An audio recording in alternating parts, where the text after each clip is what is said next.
creo que no se ha hablado con bastante claridad de qué es lo que ha sido, ¿no? Y lo que pueda ser todavía, incluso la policía política en este país. Sabes que la policía política, con su nombre, que es Brigada Política y Social, la policía política del franquismo, ha tenido una continuidad durante décadas en democracia y que creo que de esto se habla poco.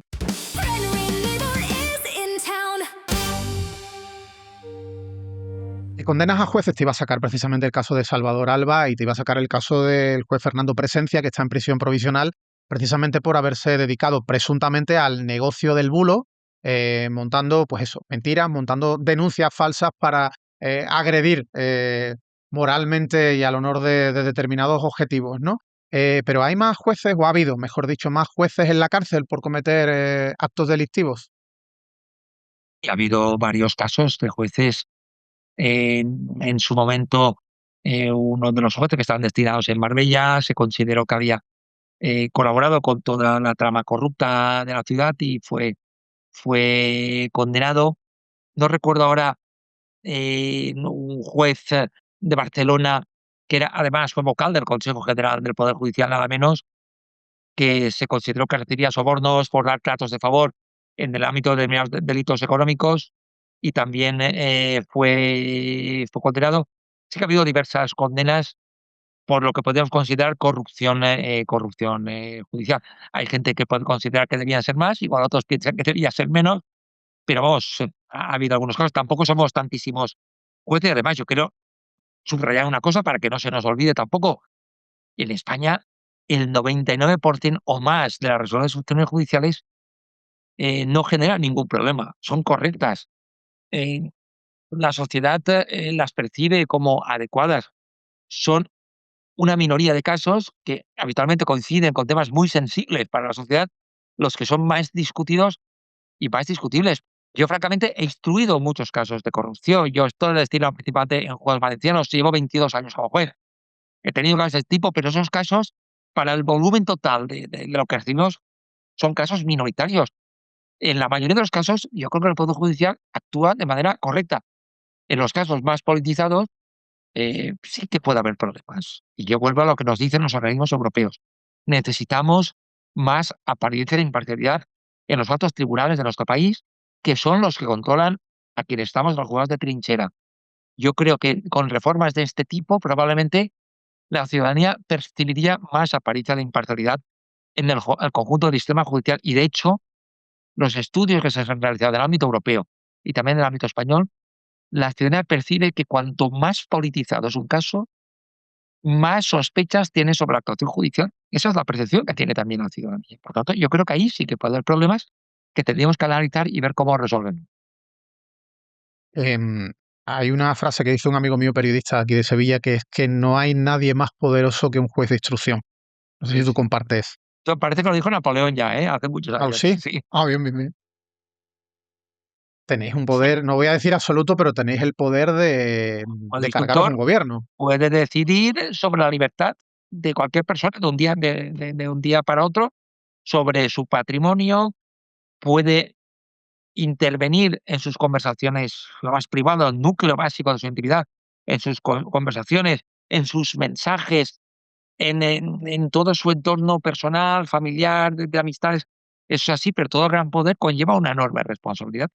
Y por eso es lógico que haya una preocupación por ver cómo actúa también cuando un juez de instrucción pues puede extralimitarse en sus actuaciones. Y de hecho, bastantes de esas condenas de las que hablábamos se han aplicado a jueces de instrucción, precisamente. Oye, yo me he encontrado en las causas judiciales en las que he ido a sala, ¿no? O sea, como testigo, como imputado, que alguna vez he estado imputado por calumnias, por revelación de secretos, lo típico en un periodista, o en las causas, sobre todo en las que yo he sido el querellante, el demandante. La verdad es que frente a lo que muchos dicen, que los jueces son todos una especie de dioses que en sus salas son unos absolutos prepotentes, yo me he encontrado absolutamente de todo. Me he encontrado eso, pero me he encontrado jueces con una enorme humildad, en causas donde yo no tenía que acudir con abogados, por ejemplo, porque era una causa de rectificación, pues me ha tratado como entiendo que cualquier funcionario público tiene que tratar a un ciudadano, que es explicarle los pasos del procedimiento, lo que puede hacer en ese momento en sala. O sea que hay de todo, ¿no? Yo creo que el trasladar la idea de que los jueces pues son gente que se creen dioses y enormemente prepotentes es un error, ¿no? Y pecan de eso los que lo dicen en contra de la judicatura en nuestro país. Pero yo no sé si a nivel de porcentaje, por los casos que tú conoces, ¿tú crees que tenéis la piel demasiado fina cuando se os acusa a vosotros de cosas o cuando se destapan cosas relacionadas con vuestra actividad? Mi opinión sobre este tema es que en un colectivo de unas 5.000 personas, evidentemente ahí te De vas a todo. encontrar de todo, y al mismo tiempo creo que necesitamos más autocrítica interna. Sí que creo que en general se aceptan poco las críticas y más viniendo de la sociedad. Te voy a poner un ejemplo. En el caso de La Manada, no sé si recordarás que la primera sentencia decía que no hubo violación, sino abuso sexual, que era la calificación jurídica en aquel momento. Incluso uno de los 3 jueces hizo un voto particular considerando que hubo sexo consentido. Aquello generó una enorme movilización en el conjunto de la sociedad. Lo recordarás, ¿no? Hubo Sí, decenas de sí. miles. Bueno, el movimiento feminista articuló manifestaciones masivas de protesta y yo recuerdo que hubo una respuesta muy cerrada en la judicatura contra esas protestas. Y uno de los Sois muy corporativistas a fin de cuentas, ¿no? uno de los reproches es que esas mujeres que estaban en la calle, la inmensa mayoría no sabían de derecho y no sabían de lo que estaban hablando. Y hubo una defensa muy mayoritaria a esa sentencia. El asunto es que después el caso llegó al Tribunal Supremo. Y el Tribunal Supremo dijo lo mismo que decía la gente que estaba en la calle protestando, que aquello era violación y que aquello no era abuso. Con lo cual se demuestra que el asunto era discutible, al menos discutible. Y no es que los jueces de ese tribunal no supieran derecho, eran grandes magistrados con décadas en la profesión, igual que todos los que defendían, sino que en algunas cuestiones, pues creo que debemos ser autocríticos a veces y valorar en cómo enfocamos el análisis de determinados problemas jurídicos que a veces también son fácticos y son también problemas humanos. Y por eso a mí me parece que en la judicatura no podemos pensar que somos perfectos, que fallamos en algunas cuestiones. A mí, por ejemplo, me gustaría que el servicio público fuera más cercano a la ciudadanía, que la gente que va a un juzgado, que va a un juicio, recibiera siempre un trato muy amable, muy educado, muy respetuoso. A veces se filtran imágenes de juicios y yo veo interrogatorios, ¿no? Que los hemos visto todos, no hace falta que ponga nombre, los hemos visto con actitudes que me parecen muy invasivas, que podrían ser más respetuosas. Y yo creo que eso desde dentro también lo podemos hablar, también lo podemos intentar ver cómo lo mejoramos, porque esas cosas, si las veo yo, las verás tú y las verá casi todo el mundo, ¿no? Cuando vemos estas cosas. Pero sí que creo que como colectivo deberíamos reflexionar más desde una perspectiva autocrítica. Creo que eso nos haría mejores. Esa es mi opinión sobre el tema.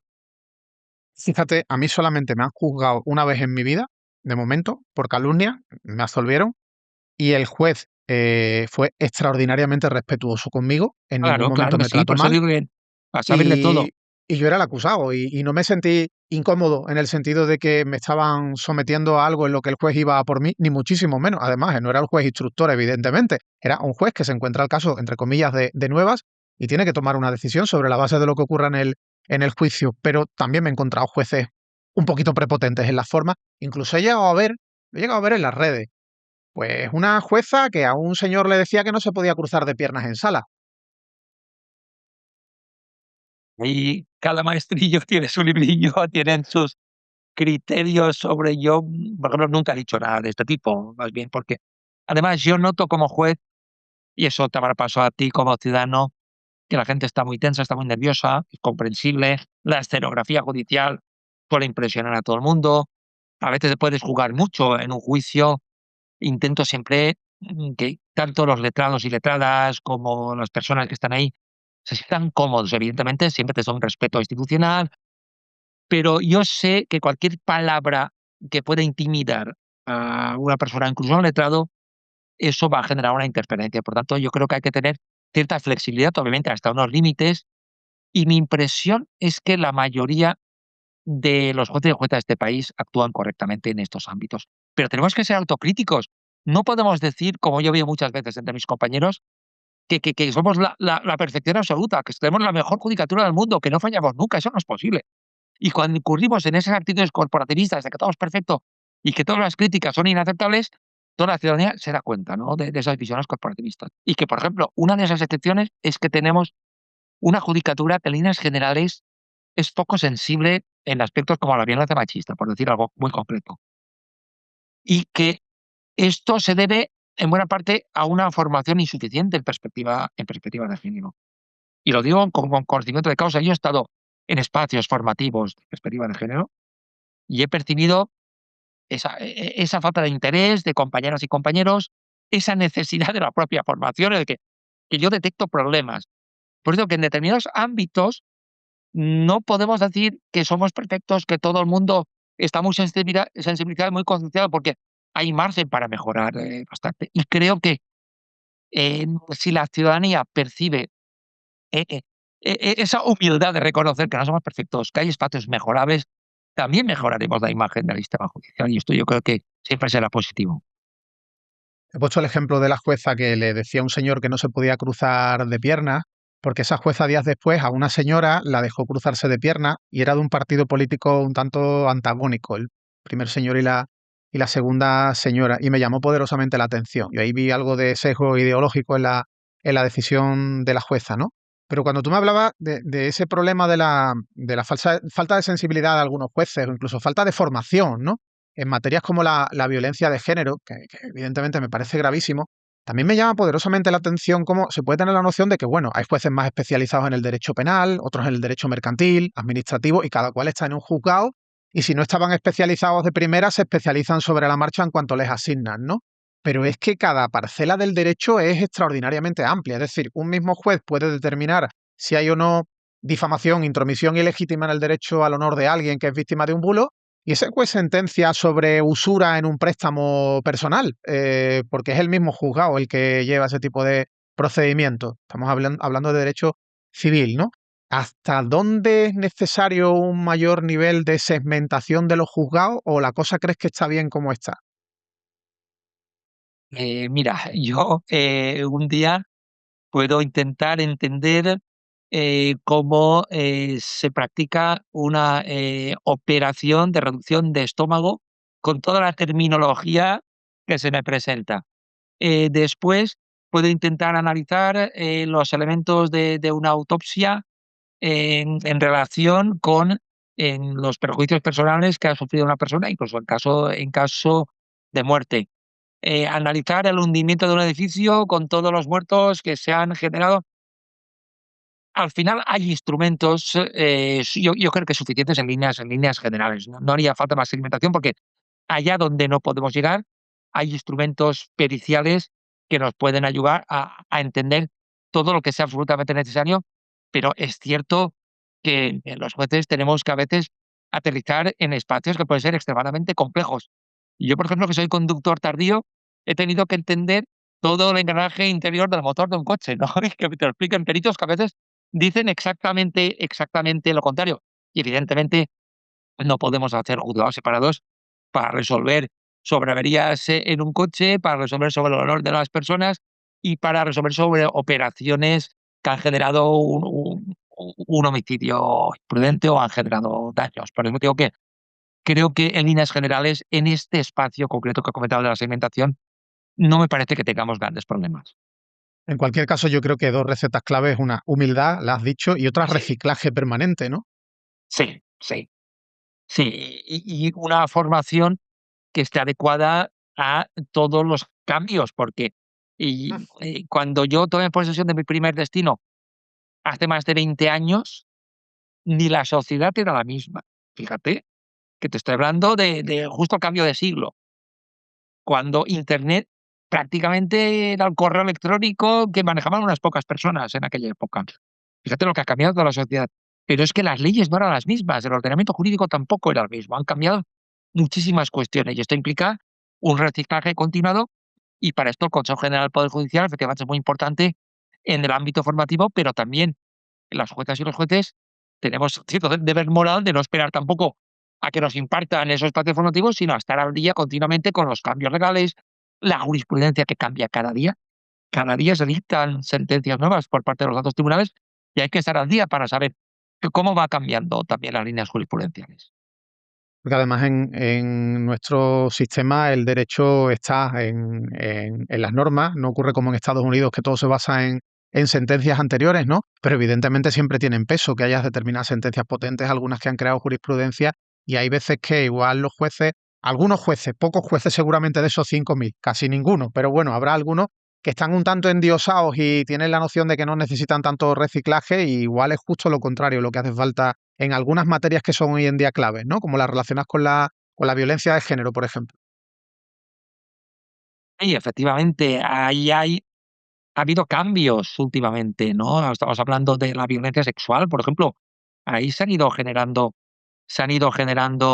resoluciones muy importantes en el caso de las violaciones en manada, en los supuestos de participación, en los delitos de otra persona, por decirte algún aspecto concreto en el cual ha habido algunas pautas jurisprudenciales que es muy importante conocer y seguir para ver luego cómo aplicas esos casos concretos. En el valor del denunciante único cuando no hay más prueba que su propia declaración, ¿no? Todo esto son cuestiones que efectivamente hay que estar muy al día porque se aplican. Desgraciadamente, por ejemplo, en un juzgado de instrucción, igual tú no vas a ver delitos como los del Procés en un juzgado de instrucción. Eso lo va a ver el tribunal que lo ve. Pero vas a ver agresiones sexuales, vas a ver toda una serie de delitos vinculados al tráfico de droga, vinculados a lesiones, vinculados a unos tipos delictivos que van a ser con frecuencia los mismos. Y eso es compatible con que cambian determinadas conductas delictivas. Te voy a poner un ejemplo. Cuando yo entré en la judicatura, esto de las estafas virtuales prácticamente no existía. Hoy, un juez de instructor, casi la mitad de los asuntos que recibe, no sé la minuta. La minuta es los expedientes que dan al juzgado, mayoritariamente atestados de la Guardia Civil y de la policía. Tienes un montoncito o un gran montón de casos nuevos que te van entrando. O sea, casi la mitad de esos asuntos son delitos vinculados al mundo de Internet, al mundo digital. Es una Sí, la mitad, auténtica barbaridad. Igual exagero, igual brutal. son la tercera parte, nunca he llegado a cuantificarlo, pero la delincuencia se ha desplazado enormemente. Pero es que solo que Y fuera una de cada cuatro ya sería una absoluta sí, sí, vamos, salvajada. pero una de cada cuatro seguro. Eso ya te lo puedo asegurar. Al menos de la más visible, ¿no? De la más visible y de la que más trabajo genera. Porque claro, desenmarañar esas tramas virtuales que simulan ser otra persona para que tú compres un producto, para que tú cliques en la aparente página de un banco y desfiar todo el dinero de la persona pues que acaban no siendo estafada. Las tramas estas que simulan la identidad de otras personas con sus DNIs, con su documentación, para adquirir un montón de productos. Claro, todo esto requiere nuevos elementos de interpretación, ver qué indicios son suficientes para condenar a una persona, que te obligan a estar también muy al día de cómo cambia la delincuencia, porque esto no, una forma de delincuencia que hoy es una de las mayoritarias, no existía hace 20 años y apenas existía hace 10 o 15. Y te obliga efectivamente a estar resituándote ante estas nuevas conductas delictivas. Oye, por ir terminando y volviendo a temas políticos y- y de delincuencia organizada, quizás que se están investigando o que ya se están juzgando en nuestro país, hay uno que tiene una serie de elementos que preocupan enormemente, ¿no? El caso Kitchen y lo que el otro día entrevistando a Ernesto Kaiser me decía que esto no eran cloacas, que esto era la planta noble. No sé cómo valoras tú lo que ha ocurrido en torno a ese caso judicial y a cómo se llevó la instrucción, ¿no? El ver, por ejemplo, que un juez instructor despreciara indicios que la propia unidad de asuntos internos consideraba de relación directa con la trama. ¿Tú crees que haya habido irregularidades?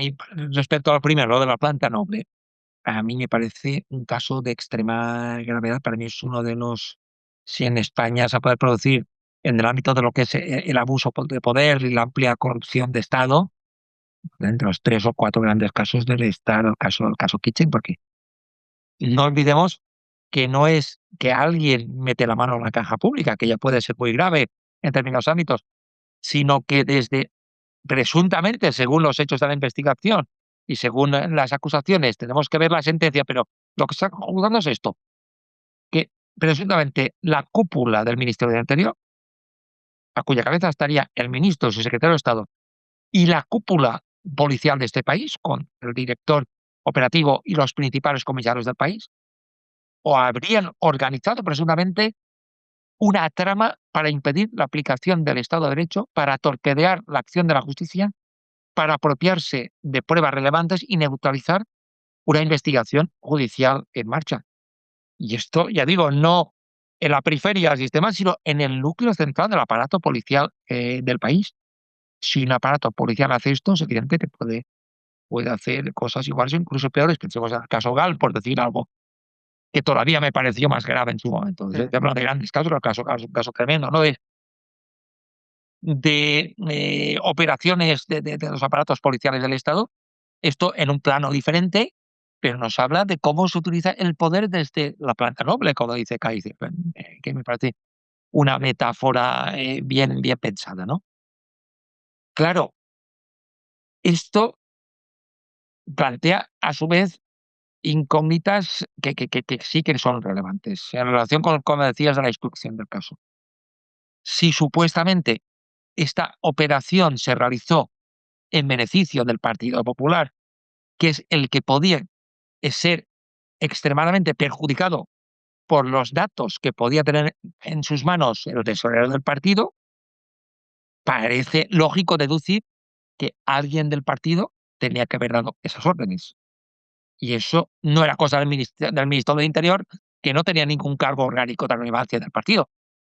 Alguien tuvo que plantear, es obligatorio, es necesario conseguir todas estas pruebas para que esto no hunda la información del partido. No olvidemos tampoco lo que era el caso Gürtel, que a veces se nos olvida. Los hechos probados de la sentencia del caso Gürtel lo que nos dicen es que se organizó toda una trama que conectaba la tesorería de uno de los principales partidos del país con multitud de administraciones públicas en contratos manipulados, con tramas empresariales corruptas, y en una de las derivadas llegaba dinero a la caja fuerte del partido, varios millones de dinero negro, con más de 40 millones de euros en una cuenta que tenía, en dos cuentas que tenía el tesorero en Suiza, nada menos. Claro, esto es un caso gravísimo de corrupción con material extremadamente sensible que podía tener el tesorero del partido, obviamente, que era el que, según los hechos probados de la sentencia, manejaba todos esos datos y, por tanto, es comprensible que en el partido pudiera haber gente preocupada con los cimientos probatorios que podía tener el tesorero. Entonces, la pregunta lógica es, ¿quién era la X del caso Kitchen? Y esa X, al menos hasta ahora, no ha podido ser averiguada con la investigación judicial. Oye, yo creo que en esta causa se han visto cosas, vamos a decir, extrañas, ¿no? A ver, yo parto de que el que una persona haya hablado con Villarejo no lo convierte en un delincuente. Evidentemente, yo no conozco de nada a ese señor, pero tengo compañeros que en algún momento han podido hablar con Villarejo y no han tramado nada delictivo. Bien, pero cuando el juez instructor García Castellón, por ejemplo, deja fuera a Cospedal al finalizar la instrucción, diciendo que bueno, que María Dolores de Cospedal simplemente ejercía su derecho de reunión o tenía reuniones de carácter social con Villarejo y que no tiene por qué haber ningún indicio de delito en ello. Bien, pero cuando te encuentras en los audios que Cospedal le dice a Villarejo que hay que, comillas, pararlo de la libretita, es decir, determinados elementos que fluyen de la instrucción ponen de manifiesto que, bueno, algo sospechosa era la relación de Cospedal con Villarejo. Ni siquiera había elementos indiciarios como para mandarla a juicio y librarla. En mi opinión, la decisión de archivar la causa en relación con Dolores de Cospedal tenía elementos controvertidos jurídicamente y la muestra más clara es que la Fiscalía consideró que debía sentarse en el banquillo de los acusados. O hay una discrepancia jurídica central sobre esta cuestión. De hecho, Cospedal declaró como imputada, lo cual demuestra que se consideraba que había elementos indiciarios que la podían vincular con los hechos y la Fiscalía pidió que fuera acusada a este juicio, pero finalmente la sala competente de la Audiencia Nacional decidió que debía archivarse la causa contra ella. Había grabaciones que podían ir en esa dirección entre Cospedal y Villarejo. Estaban reconocidas multitud de reuniones en la sede del partido y no en otro lugar, sino en la sede del partido. Y hay otros elementos que han ido surgiendo. El propio inspector Borocho, en el juicio el otro día, explicó, dijo que las personas que le presionaban estaban en contacto con Cospedal para frenar la investigación policial.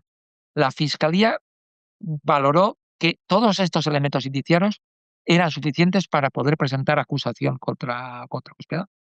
Por eso digo que la cuestión era discutible jurídicamente. Lo que ocurre es que finalmente la sala competente de la Audiencia Nacional consideró que no había elementos suficientes que conectaran con toda la trama policial a Cospedal, hizo esa interpretación y finalmente la causa se cerró hacia ella, pero jurídicamente el aspecto era discutible. Y al final, como tú dices, al señor X o señora X de la trama no se le va a juzgar. Y a mí, como ciudadano, como periodista, lo que se me antoja es que al final quien cae fundamentalmente es una especie de cabeza de turco, por muy culpable que pudiera ser, que sería el exministro Fernández Díaz. Pero el jefe o la jefa de todo esto no, digamos que se va a librar. A mí me hace mucho esa pregunta a los periodistas estos días y mi respuesta siempre es la misma. Si aparecieran indicios contra algún alto cargo del partido, la causa todavía se podría hipotéticamente reabrir, aunque la prescripción está ya más o menos en su frontera o acercándose mucho, pero para ello, a partir de lo que ha dicho la Audiencia Nacional, con lo que tenemos hasta ahora no sería suficiente. Tendrían que, porque a mí me preguntan, ¿Rajoy podría ser acusado? ¿Cospedal podría ser acusada?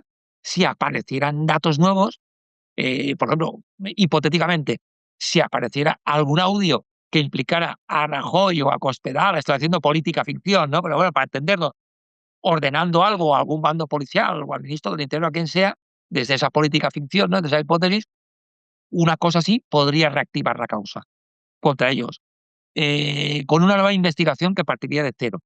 Con lo que tenemos hasta ahora, no sería posible condenar a ningún alto cargo del Partido Popular por estos hechos. ¿Crees que en este juicio se están limpiando las cloacas? En este juicio, en función de lo que han dicho los órganos judiciales competentes, se ha valorado que hay indicios contra la anterior cúpula del Ministerio del Interior y contra los mandos policiales más relevantes, de la época, y creo que vamos a tener que esperar a la sentencia. Cuando tengamos la sentencia podemos valorar cuál fue, en el caso de que haya una condena, la implicación de cada uno de ellos y cuáles van a ser, las consecuencias. En todo caso, yo no minimizaría que estén sentados al banquillo todas estas personas. Quiero decir que esto, para una democracia, haber articulado, una investigación policial, judicial, que ha sido muy dificultosa. Pensemos en la declaración de la autoridad del inspector Morocho, que a veces abrir una investigación policial de este tipo te puede arruinar la vida, te puede generar muchos perjuicios. Lo sabemos en casos de denunciantes de corrupción que han sufrido enormes daños profesionales, personales, familiares, económicos, y creo que al menos estas personas merecen nuestra admiración y nuestro respeto por el gran esfuerzo, ¿no?, que han tenido para poder desvelar muchos de estos casos, ¿no? Morocho es nuestro Al Pacino, es nuestro Sérpico. Y bueno, vamos a tener que ver la sentencia en un caso que es muy complejo. Pensemos que son varios meses de juicio, que todavía quedan varias semanas de juicio, y tendremos que ver una sentencia que va a tener que tocar muchos palos, va a tener que dar respuestas a muchísimas cosas. Imposible anticipar y mucho menos adivinar lo que va a decir el tribunal, porque ellos son los que van a tener todos los datos, toda la información, que muchas personas no podemos tener. Ellos van a tener que analizar todos estos problemas y dar una respuesta. Bueno, en cualquier caso, de lo mucho o lo poco que sabemos de toda esta historia y sin dejar de poner en valor, como tú dices, que hay gente que está siendo juzgada y que puede acabar condenada, uno tiene la percepción de que algunos se han librado y se les ha puesto una especie de muralla china durante la instrucción para eso, para que no llegaran a juicio, y luego está lo de la policía patriótica. Tengo la sensación de que siguen ahí como una especie de célula durmiente que está esperando a que vuelvan los suyos al poder para volver a operar en la planta noble, como decía E. Kaiser en una próxima legislatura. Mira, yo sobre esto, siempre intento ser respetuoso, prudente cuando toca, pero en este tema creo que no se ha hablado con bastante claridad de qué es lo que ha sido, ¿no? Y lo que pueda ser todavía, incluso la policía política en este país. Sabes que la policía política, con su nombre, que es Brigada Política y Social, la policía política del franquismo, ha tenido una continuidad durante décadas en democracia, y que creo que de esto se habla poco, pero incluso con el apoyo o el favorecimiento de la izquierda política cuando ha estado en el gobierno desde el principio de la transición. Y claro, no nos puede sorprender que luego pasen cosas como las que hemos visto. Estamos hablando de una policía política que empieza en la posguerra, adiestrada por agentes de la Gestapo, con métodos absolutamente contrarios a los derechos humanos, que se distinguieron durante todo el franquismo por su brutalidad, por la práctica sistemática de la tortura y de la actuación contra los enemigos políticos de un régimen, y esto crea escuela. El hecho de que una policía política parte de esas concepciones de que hay enemigos de un régimen político, que estas concepciones continúen en democracia, es extremadamente peligroso. Yo creo que sobre estos problemas hemos visto pocas reflexiones y pocos análisis. Porque aquí el problema no es ya lo que ocurrió durante el franquismo, es que los principales mandos y comisarios, y también los de segunda fila de la policía política del franquismo, continuaron en democracia. Y no solo es que continuaron, es que fueron designados en altos cargos en los años 80 por el gobierno socialista de Felipe González.